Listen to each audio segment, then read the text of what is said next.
Okay student, यहाँ पर जो क्वेश्चन है ये चाइल्ड डेवलपमेंट पेडागोगी से रिलेटेड है। अब जैसे फर्स्ट क्वेश्चन हम देखते हैं यहाँ पर, as a teacher who firmly believe in social constructivism theory of Lev Vygotsky, which of the following method would you prefer for assessing your student. तो देखो, अगर सोशल कंस्ट्रक्टिव थ्योरी है तो social constructive theory ये बताती है कि हमें जो है डेवलपमेंट जो होता है सब आपस में मिलकर और सोशल इंटरेक्शन से और अलग अलग लैंग्वेज यूज करके हम जो है डेवलपमेंट करते हैं। तो यहाँ पर यह है कि अगर इस थ्योरी से आप रिलेट हैं और आप किसी बच्चे को टीचिंग करते हैं तो फिर कौन सा आप चारों में से मेथड का यूज करें। कोलैबोरेटिव प्रोजेक्ट मतलब सब मिलजुल के जो प्रोजेक्ट बनाते हैं जिसमें सबका कॉन्ट्रीब्यूशन होता है, उसको कोलैबोरेटिव प्रोजेक्ट कहते हैं। स्टैंडर्डाइज्ड टेस्ट मतलब एक टेस्ट ले लिया जाता है, एक स्टैंडर्ड बना के।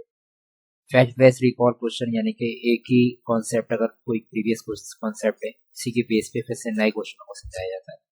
या objective multiple choice type question, क्योंकि ये थोड़ी जो है सोशल कंस्ट्रक्टिव है तो यानी कि इस सोशल इंटरेक्शन का हमें इसमें ध्यान रखना पड़ेगा। हमारा पहला वाला आंसर बिल्कुल सही होगा, कोलैबोरेटिव प्रोजेक्ट।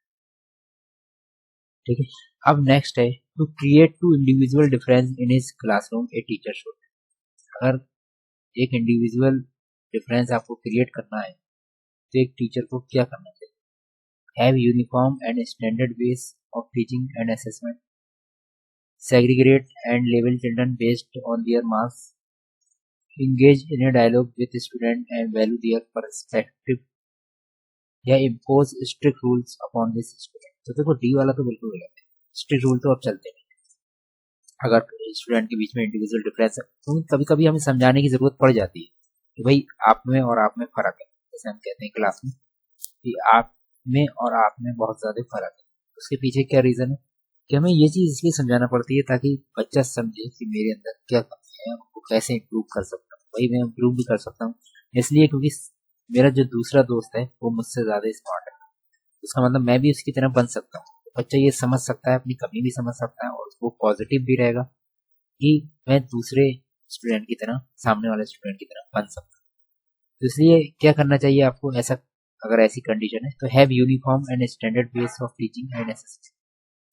आपके एक यूनिफॉर्म और स्टैंडर्ड भी रखेंगे टीचिंग का और असेसमेंट का, तो उससे भैया स्टैंडर्ड बेस से तो कोई फर्क नहीं पड़ने वाला कि स्टैंडर्ड बेस से कोई इस पे फोकस नहीं होगा जो वीक स्टूडेंट है। ठीक है, उसको एक डिफरेंशिएट नहीं मिलने वाला। क्यों मिलेगा, जैसे चल रहा है वैसे ही चलता रहेगा। Segregate and level children based on their marks, क्या तुम अलग अलग कर दोगे, उनके नाम रख दोगे अलग अलग, का लेवल बना दोगे, ऐसा भी नहीं करना चाहिए। ठीक है, फिक्स नहीं करना चाहिए, इससे तो बात फिक्स हो जाएगी और आप उसको इम्प्रूव नहीं कर सकते। सी engage in a dialogue with student and value their perspectives, या इम्पोज स्ट्रिक्ट वाला भी सही नहीं है। अब देखो सी वाला सही क्यों है ये मैं समझाता हूँ। देखो यहाँ पर engage in a dialogue with student, सबसे पहली बात तो ये है कि अगर आप किसी से बातचीत करते हो तभी आप उसको जो है अंदर को समझ सकते हो कि उसके अंदर क्या चीज चाहिए। ठीक है, और किसी वीक स्टूडेंट को ये चीज जानना जरूरी है कि एक इंटेलिजेंट स्टूडेंट ऐसे क्या सोचे। ठीक है, और उसके बाद जब वो उसका पर्सपेक्टिव निकल के आता है कि उसका दृष्टिकोण क्या है, उसका नजरिया क्या है, तो वो जब इस टाइप की बातें बोलेगा तो किसी को भी, जैसे जब तक आप उसकी सोच नहीं बदलोगे जब तक इंसान नहीं बदल सकता। तो किसी भी चीज को बदलने के लिए सबसे पहले दृष्टिकोण और सोच बदलना चाहिए। ठीक है, तो साइकोलॉजी पे आपको जाना पड़ेगा, आपको फिजिकली कोई स्ट्रिक्टनेस नहीं दिखानी इसके लिए। ठीक है, ना उसकी कोई ऐसा आपको उसकी इंसल्ट करना है कि आप उसको मार्क बेस पे लेवल कर दोगे। ठीक है, स्टैंडर्ड वो टीचिंग भी नहीं है बल्कि उसकी सोच को बदलो आप पहले बच्चे की, तो ये ज्यादा अच्छा रहेगा सी वाला पार्ट। ठीक है, अब देखो थर्ड है असेसमेंट इज पर्पसफुल इफ। जैसे असेसमेंट जो होता है क्या पर्पसफुल होता है, तो अगर कब it induces fear and stress among the student, ये तो वही बिल्कुल गलत है। फियर है, स्ट्रिक्टनेस है, ये तो होना नहीं चाहिए। It serve as a feedback for the student as well as the teacher. अच्छा, it is done only once at the end of year, ऐसा भी नहीं है भाई ईयर के एंड में कर दोगे तो बच्चा बीच में क्या करेगा भाई, 2 मंथ्स के बाद तो उसकी असेसमेंट चलना चाहिए। Comparative evaluation are made to different between the student achievement. अब देखो इसलिए भी नहीं होता है कि आप एक डिफरेंशिएट हो जाए स्टूडेंट के बीच में। डिफरेंशिएट हमेशा बना रहे ऐसा भी नहीं होना चाहिए, ठीक है। बल्कि असेसमेंट होते ही इसलिए है कि एक फीडबैक मिलता रहता है बच्चों को, क्योंकि ये जल्दी जल्दी होते हैं, 2 महीने के बाद होते हैं, ठीक है। और इससे क्या है, हमें एक तरह का फीडबैक मिलता है कि हम फाइनल एग्जाम में किस तरह से तैयारी करें। तो अगर असेसमेंट लास्ट ही में हो जाएगा तो ये बिल्कुल ही बेकार हो जाएगा, इसका तो कोई मतलब ही नहीं रह जाएगा, क्योंकि हम फाइनल के लिए तैयारी करते हैं इससे, असेसमेंट से फाइनल के लिए अपने आप को तैयार करते हैं। तो इसलिए टीचर को भी बच्चों को फाइनल के लिए तैयार करना पड़ता है, इसलिए उन्हें भी एक ज़रूरी चीज़ होती है, उन्हें भी एक रिजल्ट मिल जाता है, पता चल जाता है अपने स्टूडेंट के बारे में, ठीक है। तो बी वाला बिल्कुल सही होगा। और फोर्थ वाला तो हो ही नहीं सकता, comparative evaluation are made to differentiate between the student. ऐसा नहीं है कि टीचर जो है डिफरेंशिएट करना चाहता है स्टूडेंट के बीच में, बल्कि वही चाहता है कि सभी स्टूडेंट जो है मेरे अच्छे हों, ठीक है। वो डिफरेंशिएट कभी नहीं चाहता है। अब देखो नेक्स्ट है, according to NCF 2004 the role of a teacher has to. Teacher का रोल क्या है, एनसीएफ जो होता है क्या होता है, पता है एनसीएफ क्या होता है? देखो एनसीएफ होता है, तो एनसीएफ एक गाइडलाइन बनाता है, एक एजुकेशन की गाइडलाइन बनाता है, सिलेबस बनाता है, असेसमेंट डिसाइड करता है किस टाइप के अपने असेसमेंट आपको लेना चाहिए, टीचर के लिए गाइडलाइन डिसाइड करता है, ठीक है। टेक्स्ट बुक पे काम करता है, टेक्स्ट बुक में किस तरह से उसका एक स्ट्रक्चर होना चाहिए। तो ये सब काम जो होते हैं एनसीएफ के होते हैं। तो यहाँ पर ये लिखा है कि एनसीएफ 2005 जो था उसमें टीचरों के लिए क्या कहा गया था। तो देखो कि अकॉर्डिंग टू एनसीएफ 2005 ऑथोरिटेटिव या डिक्टेटोरियल, परमिसिव या फैसिलिटी, मतलब टीचर किस टाइप से अपना रोल प्ले करना चाहिए टीचर। तो ऑथोरिटेटिव का मतलब है अधिकारी, यानी कि टीचर एक अधिकारी की तरह काम करना चाहिए, अपना एक अधिकार उसे थोप देना चाहिए बच्चों को, ऐसा तो बिल्कुल नहीं है। डिक्टेटोरियल मतलब अपने रूल्स बना लेना चाहिए, बच्चों को कुछ भी नहीं देखना चाहिए, बच्चों के अंदर की परेशानी है, ऐसा भी कुछ नहीं। परमिसिव एक परमिशन देने वाला होना चाहिए, कि वो ही परमिशन देगा तभी सब कुछ बच्चे करेंगे, तभी कर सकते हैं बच्चे कुछ, ऐसा भी नहीं होना चाहिए। या फिर फैसिलिटेटरी भी होना चाहिए। तो अब देखो बहुत ज़्यादा फ्लेक्सिबिलिटी आ चुकी है टीचिंग में, तो इसीलिए जो है फोर्थ वाला आंसर बिल्कुल सही होगा कि एक फैसिलिटी प्रोवाइडर होना चाहिए, मतलब बच्चों की फ्लेक्सिबिलिटी भी देखना चाहिए, हमें एक फ्लेक्सिबल होना चाहिए टीचर को हमेशा, कि बच्चे भी जो होते हैं उससे खुश रहें और उनके भी रूल्स जो भी वो चाहते हैं उसको भी फॉलो करके पढ़ाएं। नेक्स्ट क्वेश्चन है, research suggest that in a diverse classroom a teacher expectation from her student. तो एक रिसर्च क्या कहती है कि एक डाइवर्स क्लासरूम होता है, उसमें टीचर का एक्सपेक्टेशन क्या होता है अपने स्टूडेंट से, have a significant impact on, या आर द सोल डिटर्मिनेंट, या should not be correlated, do not have any effect on. नहीं, सी और डी तो बिल्कुल ही गलत है, देखने से पढ़ने से लग रहा है।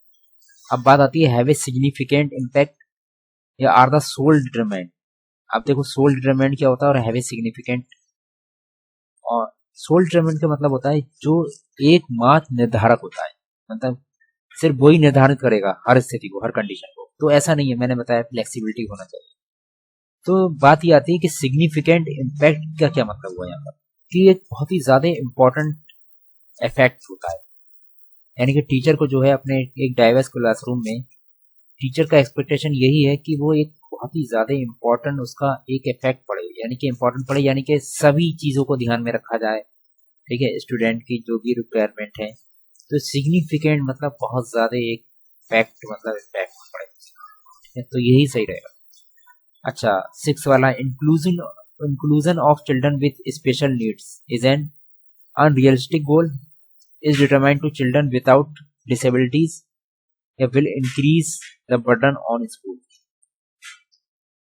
अब देखो यहाँ पर बटन वाला तो गलत ही है, ठीक है। तो inclusion of children with special need के साथ चिल्ड्रन का इंक्लूजन जो है क्या है, कि एक अनरियलिस्टिक गोल है, या is determined to children without disabilities, या will increase the burden, burden तो नहीं होगा, instrumental to children without disabilities. यहाँ पर एक अनरियलिस्टिक गोल जैसे गया है कि रियलिस्टिक गोल है, अनरियलिस्टिक गोल है, मतलब तभी रियलिस्टिक बोल देंगे, नहीं ऐसा नहीं है, रियल बात है, इससे कुछ गोल ही मिलेगा हमें।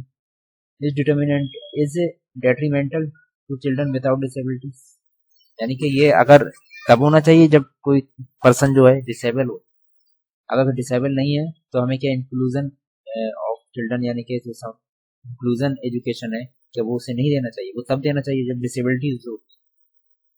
अगर विदाउट डिसेबिलिटी दे रहे हैं तो ये डेट्रीमेंटल है, मतलब खतरनाक है, डेट्रीमेंटल मतलब खतरनाक है। तो ऐसा मतलब नहीं है कि इंक्लूजन एजुकेशन आप तब देते हैं जब पर्सन जो होता है डिसेबल होता है, ठीक है, विदाउट डिसेबल जो है इसे नहीं देना चाहिए, खतरनाक है, ऐसा कुछ नहीं। अगर विदाउट डिसेबल है यानी कि एबल है पर्सन को, तब भी इंक्लूजन एजुकेशन बहुत ज्यादा जरूरी है। तो ये बी वाला सही नहीं है, और बटन की तो बात ही मत करो। और डी वाला बिल्कुल सही होगा, क्योंकि जब तक एक एटीट्यूड नहीं आता है पढ़ने का, जब तक आप अपनी तरफ से कुछ भी कोशिश कर ही नहीं सकते, ठीक है, और एक सही कंटेंट आपको मिलेगा और टीचिंग की एक अप्रोच बढ़ेगी। बी वाला बिल्कुल सही। अगर हम इसकी गहराई में जाएं, इसके मीनिंग की तरफ जाएं, तो हमें खुद पता चल जाता है, मतलब इतना तो कॉन्सेप्ट हमारे माइंड में रहता ही, तो हम समझ सकते हैं कि क्या चीज गलत है और क्या चीज सही है, लेकिन हमें सही से उसके मीनिंग निकालना पड़ता है, उसके एक नए मीनिंग की तरफ हमें, मतलब एक राइट मीनिंग में जाना पड़ेगा किसी भी क्वेश्चन के, और जो भी इसके ऑप्शन होंगे उसके भी राइट मीनिंग में जाना, तब हम जो है बहुत इजीली निकाल सकते हैं। क्वेश्चन 7 पढ़ते हैं। Having a diverse classroom with children from varied school economic and cultural background enrich the learning experience of all students. This statement is so having a diverse classroom with children from varied economic and cultural background enrich the learning experience of all students.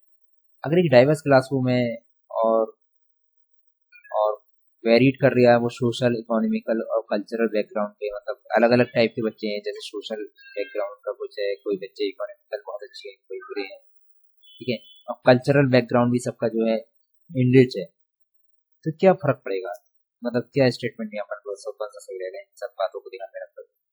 तो देखो incorrect रहेगा because it can confuse the children and they may feel lost, ये confuse हो जाएंगे बच्चे। ये आपकी class में कैसे बच्चे होते हैं, बच्चे तो सभी टाइप के होते हैं कि आप कंफ्यूज हो गए जब आपने पढ़ाई करी, आपके बच्चे जो थे सोशल भी उनका अलग था, कई इकोनॉमिकल भी अच्छे थे, कुछ गरीब थे, गरीबों बच्चे थे, कुछ अमीरों के थे, तो ऐसा तो कोई फर्क नहीं पड़ा था कि आप कंफ्यूज हो गए थे, आप कुछ सोच सकते। तो ये इनकरेक्ट है, तो ये तो because it confuse the children and they feel lost, इसका रीजन ये दे रखा है ना, इसलिए पहला वाला नहीं हो सकता। बी वाला correct because children learn many skills from their peers. अब भाई जो पीयर्स होते हैं, जो और स्टूडेंट होते हैं, क्या उनसे और स्किल सीख सकता है? हाँ ये बात तो बिल्कुल सही आ जा रही है, चलो सी भी देख लेते हैं। Correct because it makes the classroom more hierarchical, ठीक है, इससे क्लासरूम बहुत ज्यादा हायरेजिकल बन जाता है, जैसे अलग अलग टाइप के, अगर ऐसा होता तो फिर स्कूल वाले इस चीज को कैटेगराइज कर लेते और वैसे ही अलग अलग सेक्शन बनाते, लेकिन ऐसा तो नहीं होता है। तो हायरेजिकल मीनिंग क्या होता है ये जान लो। तो हायरेजिकल मतलब होता है आप एक सीरीज बना दो, मतलब अलग अलग आप एक श्रेणी मतलब बन जाएगी, वहां पर कैटेगरी बन जाएगी, ऐसा तो कभी नहीं होता, सब बच्चे मिलजुल के भाई फ्रेंड होते हैं, ठीक है, ऐसा कुछ कोई नहीं सोच रखता। अच्छा डी पार्ट क्या है, incorrect because it lead to unnecessary competition. Unnecessary competition किस बात पे हो जाएगा, इस बात पे हो जाएगा कि बात तुम बहुत ज्यादा रिच हो, मैं गरीब हूँ, तो लाओ मैं अमीर बन के दिखाता हूँ, ऐसा तो कुछ नहीं होता है ना। तो ये अननेसेसरी कंपटीशन कब होता है, वहां पर कभी नहीं होता है, ठीक है, तो ऐसा होता ही नहीं। तो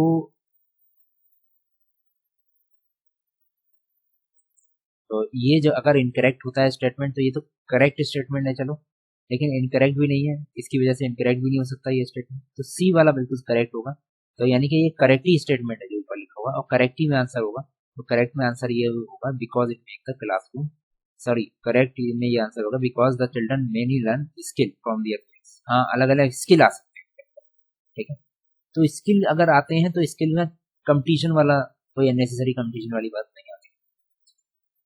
ए चाइल्ड विथ हियरिंग इम्पेयरमेंट, यानी कि चाइल्ड कैसा है, अपने हियर वीकनेसेस को, should be sent only to school for the hearing impaired and not to a regular school. क्या ऐसे बच्चे को जो है स्कूल भेजना चाहिए और रेगुलर स्कूल नहीं जाना चाहिए, will not be benefit from academic education, ये भी गलत है भाई, मेरिट के लिए भी स्कूल होता है, वो भी पढ़ते हैं, ठीक है, सीखते हैं, तो ये भी वाला भी गलत है। रेगुलर स्कूल ऐसा भी नहीं है, can do very well a regular school if suitable facilitation and resources are provided. हाँ, ये थोड़ा सही हो सकता है, क्योंकि रिसोर्सेज अगर मिल रहे हैं उसे तो वो, भाई रिसोर्सेज ही तो होते हैं ऐसे स्कूलों में, तो वो सुन नहीं सकते, तो वो क्या करते हैं, देख तो सकते हैं, देखने वाले यानी कि विजुअल रिसोर्सेज उनको प्रोवाइड किए जाते हैं लर्निंग के लिए। Will never be able to perform on a par with classmate in regular school, will never be able to perform on a par with classmate in regular school, ये भी नहीं है सही, क्योंकि ये भी स्टूडेंट जो होते हैं, भाई स्किल तो सभी डेवलप होते हैं, तो ऐसा परफॉर्मेंस से कोई फर्क नहीं पड़ने वाला, इसलिए सी वाला आंसर बिल्कुल सही होगा। 9th क्वेश्चन है, विच of the following is a characteristics of A gifted learner. अगर कोई गिफ्टेड लर्नर है, जैसे हम कहते हैं भाई गिफ्टेड चाइल्ड है, तो उसके क्या कैरेक्टरिस्टिक्स हो सकते हैं। देखो, he gets aggressive and frustrated, नहीं भैया ऐसा नहीं होता है, अब भाई एग्रेसिव तो हो नहीं जाएगा, वो गिफ्टेड लर्नर है कोई भी, जरूरी है कि पक्का है कि एग्रेसिव एंड फ्रस्ट्रेटेड हो जाए फॉर 100%, ऐसा कुछ नहीं। ही can feel understimulated and bored if the class activities are not challenging enough. He is highly temperamental, मतलब बहुत ज्यादा गुस्सा आ सकता है उसे। He engage in ritualistic behavior like hand clapping, rocking. तो देखो, सबसे पहला जो है एग्रेसिव और फ्रस्ट्रेट, वो तो बात अलग हो गई, क्योंकि एग्रेसिव और फ्रस्ट्रेट इससे रिलेटेड नहीं करता। अब सी वाले देखो, ही इज हाईली टेम्परेमेंटल, यानी कि बहुत ज्यादा गुस्से वाला होता है, ऐसा भी नहीं है, इतने टॉपर होते हैं, क्या वो गुस्से वाले होते हैं, नहीं, ऐसा नहीं।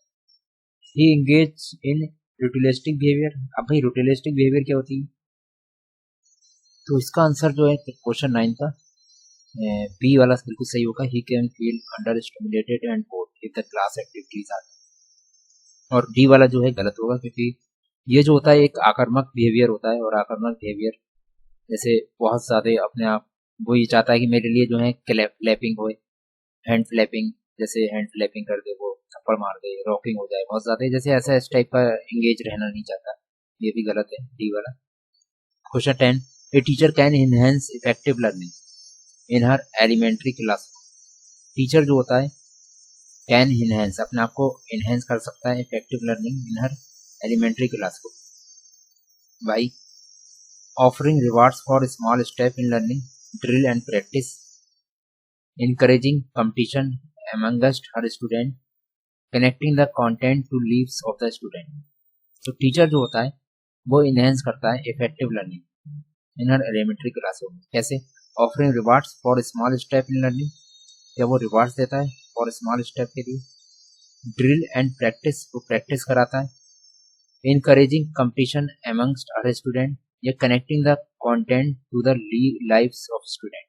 देखो, ये सब चीजें सही है, चारों ही इसके सही हैं, कि स्मॉल स्टेप पे वो रिवार्ड कर दे, प्रैक्टिस कराए, इनकरेज करे कंपटीशन के लिए स्टूडेंट के बीच में, connecting to the content to the lives of student. लेकिन सबसे ज्यादा जो कनेक्ट रहेगा, अगर तुमने किसी की लीव से कनेक्ट कर दिया, तो लीव्स क्या होती है, स्टूडेंट की 24 घंटे होती है, 24 आवर्स, यानी कि वो आफ्टर स्कूल आफ्टर कोचिंग भी वो चीज को सोच सकता है, तो ये चीज ज्यादा इफेक्टिव रहेगी, ठीक है।